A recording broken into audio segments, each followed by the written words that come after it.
जानकी जी का श्रृंगार किया जाए अरण्यकांड से। यहाँ पर एक बार लिखा गोस्वामी जी ने, मैंने पहले कहा था, जहाँ जहाँ राम जी ने एक बार लिखा है गोस्वामी जी ने, वहाँ वहाँ कोई घटना घटी। एक बारी चुनी कुसुम सुहाए, एक बार चुनी निज कर भूषण राम बनाए, निज कर भूषण राम बनाए। एक बार चुनी कुसुम सुहाए,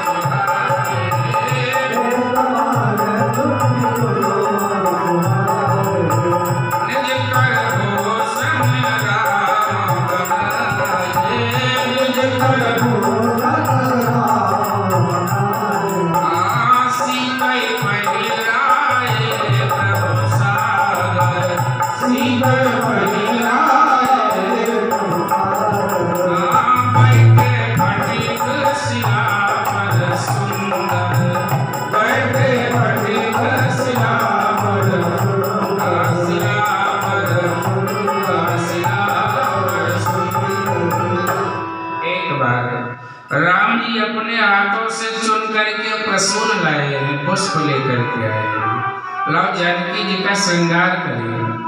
अच्छा, राम जी को ऐसे कैसे कौतुक आ गए, पर ध्यान देना, यहाँ राम जी अब जानते हैं कि जानकी जी की लीला शुरू होने वाली है, इसलिए अब जानकी जी का सम्मान हो जाए, इसलिए एक बार चुनी कुसुम सुहाए, सुंदर सुंदर पुष्प लेकर के आए हैं, अपने हाथों से बनाए हैं बेड़ी, और केस में राम जी श्रृंगार कर देते हैं, पुष्प को लगा देते हैं। सीते पहराए प्रभु सादर, बड़े आदर पूर्वक पहनाया है। देवराज इंद्र का पुत्र जयंत ये सब देख रहा था। जयंत ने सोचा कि ये काय को भगवान है, ये भगवान नहीं है, ये हम लोग जिन भगवान को भेजे थे अयोध्या में, मुझे लगता है ये कोई और है, करने आए थे कुछ और, ये क्या कर रहे हैं, ये तो एक साधारण पुरुष के समान वन में। अरे क्या कोई अपराध था? अपनी पत्नी के लिए पुष्प लाना कोई अपराध है क्या? अपनी पत्नी के लिए कोई श्रृंगार का सामान लाना अपराध है क्या? ये कोई अपराध नहीं है। राम जी कहते हैं कि भैया कभी कभी आपको ये भी करना पड़ेगा, गृहस्थ आश्रम में तो कर लेना। सीतई पहिराए प्रभु सादर, बड़े सुंदर श्रृंगार किया है। इंद्र का बेटा जयंत कौआ बन के आया है, बोले परीक्षा ले ली जाए। सीता चरण चुमच हति भागा, सीता चरण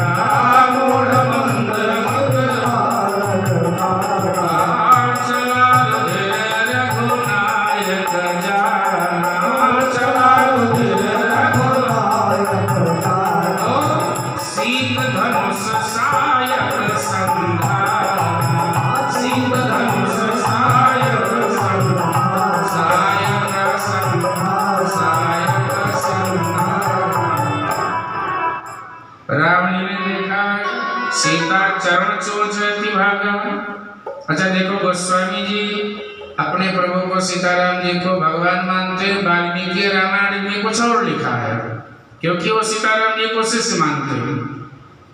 पर सीता चरण चोंच भागा गोस्वामी जी प्रभु मानते हैं, तो कौआ के चोंच को प्रहार कराया है कहाँ पर? सीता चरण चोंच भागा, चरणों में चला रघुनायक जाना। राम जी को लगा कि रुधिर का प्रवाह कैसे हो रहा है, कैसे रुधिर गिरने लगा। जब देखा कौआ, समझ गए कौन आया है। तो राम जी धनुष बाण लेके नहीं बैठे थे, धनुष बाण तो थोड़ा दूर था। पहले पे लक्ष्मण जी महाराज थे। सीख धनुष का एक संधाना, सीख समझते हैं, सीख पड़ा हुआ था, लकड़ी का एक तिनका पड़ा हुआ था, उसी को धनुष बाण बना के छोड़ दिया। जाओ जयंत के किए हुए कर्मों का इसे दंड मिलना चाहिए। भैया कोई पति पत्नी यदि एकांत में बैठा वार्तालाप कर रहा हो तो शास्त्र कहता पति पत्नी छोड़िए, दो लोग आपस में बैठे बात कर रहे हो तो भी आप बिना अनुमति के वहां न जाए, भले वो पुरुष ही क्यों ना हो, उससे आज्ञा ले। क्या मैं यहाँ पता नहीं कौन सी चर्चा हो रही है, यहाँ तो पति पत्नी विराजमान है, भले हो तपस्वी वेश में, अलग बात है। परेंद्र के पुत्र जयंत को लगा कि मैं स्वर्ग के राजा का बेटा हूँ, कुछ भी करूँ चलेगा, ऐसा नहीं होता है। राम जी ने दंड दिया। सबसे पहले कहाँ गए? पिताजी के पास, स्वर्गलोक में गए। त्रायमाम, पिताजी मेरी रक्षा करो, पिताजी मेरी रक्षा करो। इंद्र ने कहा बात क्या है बेटा बताओ तो। बोले पीछे देखो, पीछे। पीछे कहाँ? अरे बोले पहले आप वादा करो कि मैं रक्षा कर लूंगा। कौन है पीछे? तो पीछे जयंत ने देखा, जयंत के पीछे राम जी का अमोघ बाण, सीख धनुष ही अमोघ बाण बन के काम कर रहा है। जयंत के लिए इंद्र ने हाथ जोड़ दिया कि सबसे रक्षा कर रहा हूं, पर राम जी के बाण से मैं रक्षा नहीं कर पाऊंगा, जल्दी निकल जाओ, नहीं तो अभी ये स्वर्ग जल करके स्वाहा हो जाएगा। देख लो, स्वयं के बेटे की रक्षा देवराज इंद्र नहीं कर सकते हैं राम जी के बाणों से, तो हम आप क्या हैं? निकाल दिए गए। तत्क्षण जाओ ब्रह्मा के पास में गए। ब्रह्मा जी आप मेरी रक्षा कर लो। ब्रह्मा जी ने कहा किससे रक्षा करनी है? बोले पीछे देखो, बाण पीछे पीछे आ रहा है। अब पीछे देखा तो राम जी का बाण है, वही सीख धनुष का एक संधाना। बोले भैया मैं सबसे रक्षा कर सकता हूँ, राम जी के इस बाण से मैं रक्षा नहीं कर पाऊंगा, ब्रह्मलोक जल के स्वाहा हो जाएगा। कथा ऐसी आती है कि शिव बाबा के दरबार में भी गए, पर शिव जी ने भी कहा यहाँ से जल्दी निकलो, कैलाश स्वाहा हो जाएगा। और मैं नहीं कह रहा, मानस कह रहा है कि ब्रह्मधाम अरे शिवपुर सब लोका, ब्रह्मधाम शिवपुर इतना यानी सब लोक में गए, पर अरे काहू बैठन कारण होई, काहू बैठन कारण होई, काहू बैठन कारण होई, काहू बैठन कारण होई, राग बसकई राम कर द्रोही, राग बसकई राम कर द्रोही, राम कर द्रोही, राम कर द्रोही। किसी ने बैठने को नहीं कहा, बोले जल्दी जल्दी निकलो, नहीं तो मेरा लोक ही भस्म हो जाएगा। गोस्वामी जी से रहा नहीं गया, बोले राख को सके राम कर द्रोही। कौन विश्व में ऐसा है जो राम जी के द्रोही को शरण दे दे? तो क्या कोई शरण नहीं देगा? क्या राम जी के द्रोही को इस संसार में कोई शरण नहीं देगा? पर देगा, कोई तो देगा। हरि नारद देखा अरे विकल जयंता, तो लाग दया को मल चित संता, तो लाग दया को मल चित संता। नारद देखा विकल जयंता, नारद देखा विकल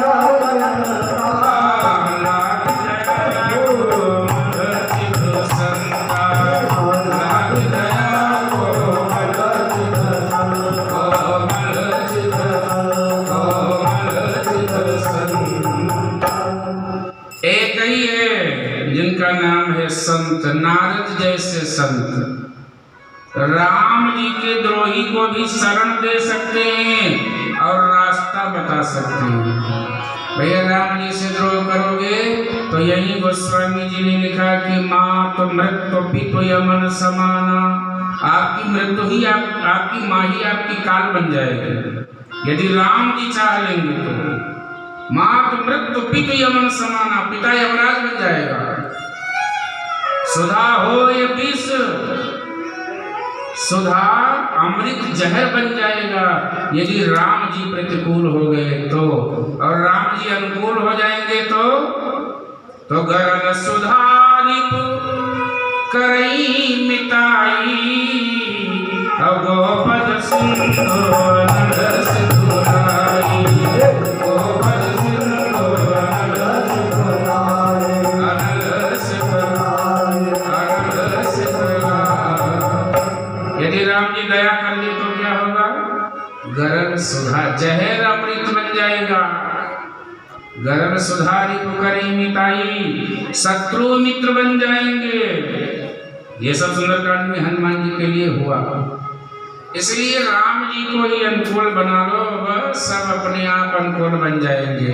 और पूरी दुनिया को अनुकूलता बनाने में तो सब और दुश्मन हो जाते हैं। तो है ना, जब से दिल तुझको दिया तो हर दिल के प्यारे बन गए। इसलिए भगवान को ही अपना बनाना है। नारद जी ने कहा, कहाँ भटक रहे हो? बोले महाराज तुम मत पूछो, आज तो मेरे पिता ने घर से बाहर निकाल दिया, घर भी नहीं रहने दिया, बाबा शिव जी ने भी नहीं रहने दिया, ब्रह्मा जी भी नहीं रहने दिए। तो नारद जी ने कहा कारण तो बताओ क्या बात है? नारद जी ने कहा कि ऐसी ऐसी बात है, माँ किशोरी जी के चरणों में चोंच मार के भगा था, परिणाम ये हुआ है। तो बोले तो इधर उधर क्यों भटक रहे हो?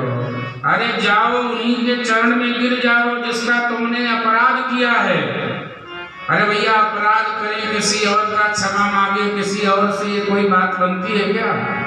सीधा सा अपराध हो गया, कह दो भैया गलती क्षमा कर दो, गलती क्षमा कर देंगे वो तो राम जी। बोले क्या कहूँ जाके?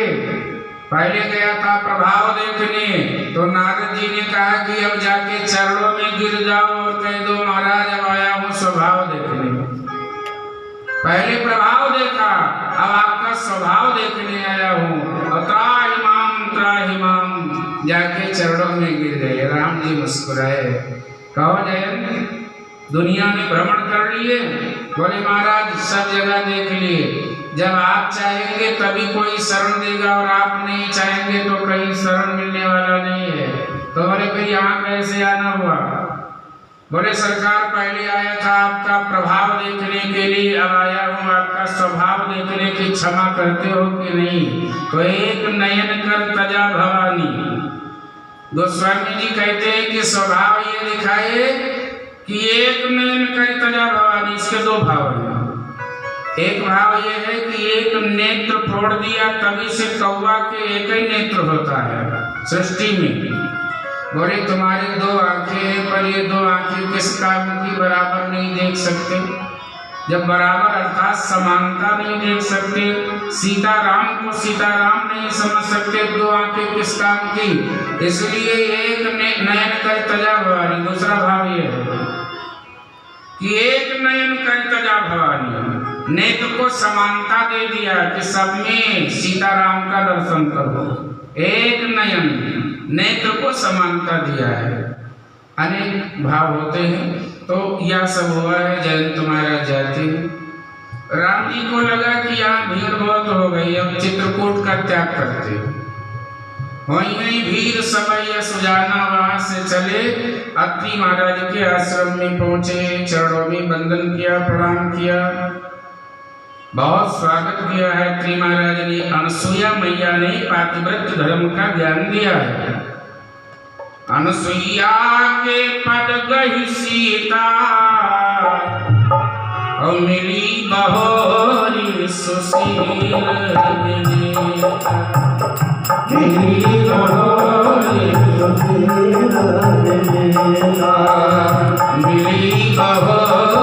सुशील, मिली बहोरी। अनसुईया के पद में जानकी जी ने प्रणाम किया, और गोस्वामी जी ने चुटकी ले लिया कि मिली बहोरी। बहोर का मतलब होता है दोबारा। अभी जानकी जी अनसुईया से पहली बार मिली है, पर गोस्वामी जी कहते हैं कि मिली बहोरी सुशील विनीता। ये दूसरी बार क्यों लिख दी है? मिल चुकी है। ये लीला में अनसुईया मैया से मिल चुकी हैं। कब? जब ब्रह्मा विष्णु महेश तीनों को छोटा सा बालक बना दिया था अनसुईया मैया ने। इनके पातिव्रत की परीक्षा लेने के लिए अपने अपने पति को सबने भेजा था। ब्रह्मा जी भी आए थे, विष्णु जी भी आए थे, महेश जी भी आए थे और बोले थे कि हम आपके हाथ से भोजन तभी करेंगे पातिव्रत धर्म की परीक्षा लेने के लिए कि आप दिगंबर अवस्था में मुझे भोजन कराएं। बोले अरे ये तो परीक्षा लेने आ गए हैं। तो फिर माता अनसुईया ने अपनी पतिव्रता धर्म की शक्ति से तीनों देवताओं को छोटा बालक बना दिया और तब सब लोग, लक्ष्मी अपने पति को छुड़ाने गई थी और पार्वती अपने पति को छुड़ाने गई थी, ब्रह्माणी अपने पति को छुड़ाने गई थी। वही लक्ष्मी तो जानकी जी हैं एक युग में, तो वही गोस्वामी जी ने यहाँ थोड़ा आनंद ले लिया कि पहली बार नहीं मिल रही है, दूसरी बार आई है। मिली बहोरी सुशील विनीता, मिली बहोरी सुशील विनीता, अनसुईया के पद गई सीता, अनसुईया के पद गई सीता, मिली बहोरी सुशील विनीता, मिली बहोरी सुशील विनीता, बड़ी सुशील है। अच्छा ध्यान देना, जानकी मैया को पातिव्रत धर्म की शिक्षा अनसुईया ने यहाँ दिया है कि देवी ये तो तुम महान पतिव्रता हो, पर जिसके पास जो होगा वही तो ज्ञान देगा। अनसुईया मैया वह पातिव्रत धर्म की स्वरूप है कि एक बार सूर्य नारायण को भी रोक दिया था, उदय होने के लिए रोक दिया कि उदय मत हो। क्या क्या क्या कहें, कितनी शक्ति है पातिव्रत धर्म में। यह ज्ञान दिया है कि उत्तम पतिव्रता स्त्री कौन है। बोले उत्तम के यस बस मन माही,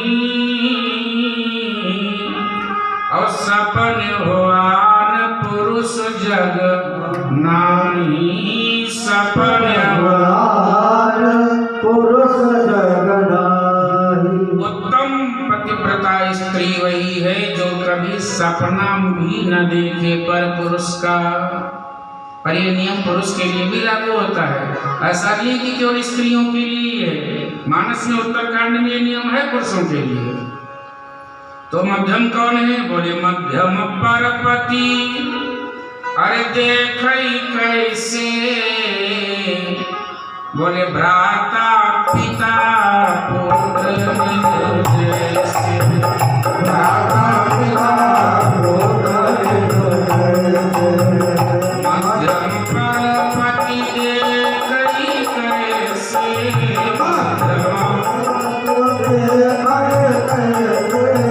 भ्राता पिता पुत्र जैसे, भ्राता पिता पुत्र। मध्यम स्थिति कौन है?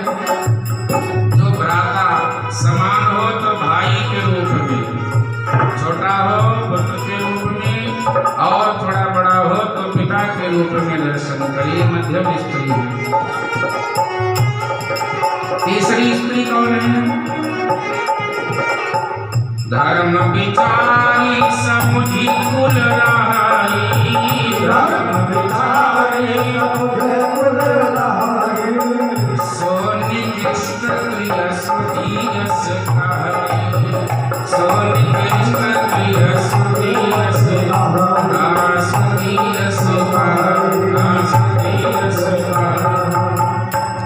इसी प्रकार की स्त्री कौन है कि धर्म विचार समुझ कुल रहाई, धर्म का थोड़ा विचार करके कि यदि कुछ गलत कदम उठ गया तो लोग क्या कहेंगे, ऐसा विचार करके अपने कुल की आन बान शान की रक्षा करने के लिए पथभ्रष्ट नहीं होती है, तो समझो ये तीसरी प्रकार की स्त्री है। और चौथी बोले बिन अवसर भाई तेरा जोई, मानस है किसी को छोड़ा नहीं।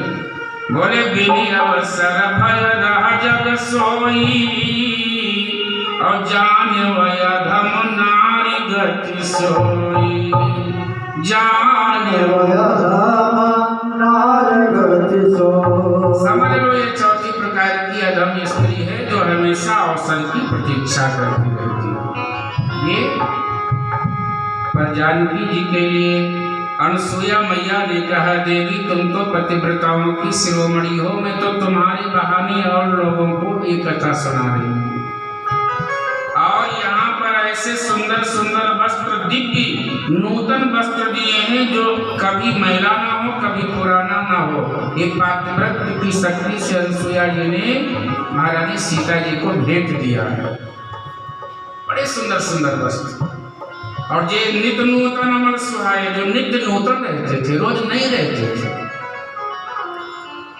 भगवान यहाँ से आगे जाते हैं। बड़ी सुंदर अत्रि महाराज ने स्तुति की है। नमामि भक्तवत्सलम कृपालशील कोमलम भजामि पदाम्बुजं मकामिना स्वधामिदं निकाम श्याम सुंदरम भवाम्बुनाथ मंदरम। बड़ी सुंदर स्तुति है, वंदना किया है।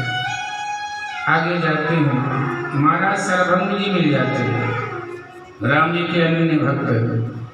ब्रह्मलोक को जा रहे थे पर राम जी का इंतजार कर लिए तो रुक गए। बाद में वरदान लेकर के फिर ब्रह्मलोक गए। आगे जाते हैं तो सुतीक्ष्ण महाराज जी का दर्शन होता है। सुतीक्ष्ण जी को पता लगा कि मेरे राम जी आ रहे हैं, तो राम जी को देखने के लिए नाचने लगे। दिश्वर विदिश पंथ नहीं सूझा, को मैं चलो कहाँ नहीं पूछा। जब ये लगा कि राम जी आ रहे हैं, राम जी आ रहे हैं, तो सुतीक्ष्ण जी महाराज आनंद मगन हो गए। जानते हो क्यों? क्योंकि गुरु जी को वचनबद्ध हैं कि एक दिन असली राम लेके आऊंगा। ध्यान देना, ये वही सुतीक्ष्ण जी महाराज हैं कि जब एक बार गुरु जी चले गए थे तो शालिग्राम भगवान की सेवा सौंप के गए थे। अगस्त जी महाराज सुतीक्ष्ण जी को कि शालिग्राम भगवान की खूब सेवा करना। बोले महाराज खूब सेवा करूंगा। बालक थे, ऐसी कथा आती है। और बालक थे तो लेकर के गए गंडकी नदी में स्नान कराने के लिए, और स्नान कराने के लिए गए तो वहाँ बालक तो बालक। ऐसी कथा आती है कि एक जामुन का पेड़ लगा हुआ था, देखा सुंदर सुंदर फल लगे हैं तो बोले लाओ तोड़ के खा लेते हैं। बस शालिग्राम भगवान को ही ऊपर फेंक दिया पेड़ पे और नीचे फल आ गया। अब बच्चापन और लोभ बढ़ गया, तो पहली बार तो नीचे ही आए, फिर शालिग्राम को लेके ऊपर दिया। ये कल्याण अंक की पत्रिका की है, इसलिए सत्य है। अब इस बार तो शालिग्राम भगवान जाकर के नदी में जाकर के गिर गए। अब बोले अब क्या करूं, गुरु जी को क्या कहूंगा कि भगवान कहाँ गए। तो बालक देखो, बालक की बुद्धि बड़ी मेधावी होती है। बोले गुरु जी कहीं देखने जा रहे हैं, जामुन का फल इतना बड़ा ले लिया, वो भी काला काला, और लेकर के जो बड़ा फल था ला करके सिंहासन पे रख दिए। उसी दिन गुरु जी को आना था, बढ़िया तिलक उलक लगा के श्रृंगार करके जामुन के फल को माला वाला पहना के रख दिया। अब भैया गुरु जी आगे शाम को अगले दिन गुरु जी का नंबर लगा, स्नान कराना था। बोले रात बढ़िया से सेवा करिए, गंगा जल डाला, छिलका अलग गुठली अलग। बोले सुतीक्ष्ण यहाँ आना, ऐसे क्या बात गुरु जी? भाई गुरु तो अपने शिष्य को ऐसे ही बुलाते हैं। आए समझ तो गए सुतीक्ष्ण जी, दाग में काला है, गलती है तो समझ गए। बोले गुरुदेव आदेश। बोले ये क्या? बोले हम क्या जाने क्या, मैं तो पहले से कहता था रोज रोज स्नान मत कराओ। किसी को रोज रोज स्नान कराओगे तो कहीं ना कहीं तो बीमार हो ही जाएगा। तो बात क्या है? बोले देखो छिलका अलग गुठली अलग। बोले पुनि पुनि चंदन पुनि पुनि पानी, ठाकुर जी गल गए तो हम क्या जानेंगे। रोज रोज स्नान कराते हो, रोज रोज तिलक लगाते हो, गल गए होंगे तो आप जानो। गुरुदेव को गुस्सा आ गया कि एक तो गलती किया है और गलती के बाद ऊपर से मजाक उड़ाता है कि ठाकुर जी गल गए।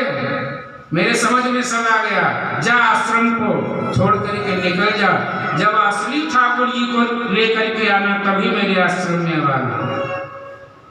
वही सुतीक्षण जी महाराज देखते हैं कि राम जी आ गए हैं और राम जी के साधना में इधर उधर नाच रहे हैं और प्रभु देखें तर ओट लुकाई। राम जी वृक्ष की ओट में छिप करके सुतीक्षण जी की भक्ति देख रहे हैं। सामने प्रकट हो गए पर इतने आनंद में मगन है सुतीक्षण जी महाराज की अंतर हृदय में राम जी का ध्यान कर रहे हैं। अब जब अंतर हृदय में ध्यान कर रहे हैं तो राम जी ने करसती उस चतुर्भुज स्वरूप को खींच लिया।